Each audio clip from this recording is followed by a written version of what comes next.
Bonjour, donc vous êtes nombreux à vous poser la question, dois-je louer mon appartement vide ou meublé? Vous allez bientôt libérer votre résidence principale, vous avez effectué un investissement locatif ou un achat pour un enfant futur étudiant, et la question se pose de savoir dans quel type de location vous allez vous engager. Eh bien, pour savoir s'il faut louer en vide ou en meublé, tout d'abord comparons les deux avantages de la location vide et de la location meublée.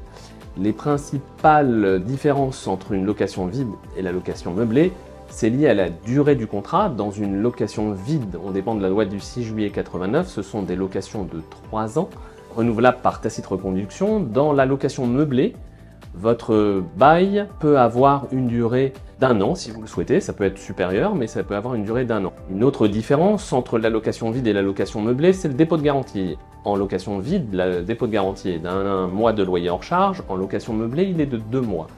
Enfin, la troisième différence notable tient plus à la fiscalité. Les locations vides dépendent des revenus fonciers et donc vous serez amené à faire une déclaration de revenus fonciers, la déclaration numéro 2044, ou alors à profiter du micro-foncier si vos revenus fonciers sont inférieurs à 15 000 €, alors que la location meublée dépend du régime des bénéfices industriels et commerciaux, et si vous n'avez qu'une location par exemple et que vous n'êtes pas un loueur en meublé professionnel ou non professionnel, dans ces cas-là, vous ferez une déclaration simplifiée qui s'appelle le micro-BIC et vous aurez un abattement de 50% sur vos loyers chargés. Il est donc important pour vous de regarder, par exemple, à quelle échéance vous souhaitez louer ou récupérer votre appartement. Il est important pour vous aussi d'examiner la fiscalité, dans quel régime cela est le plus intéressant. Sachez que la différence de loyer entre une location vide et meublée sur Paris est minime, en général 5 à 10%.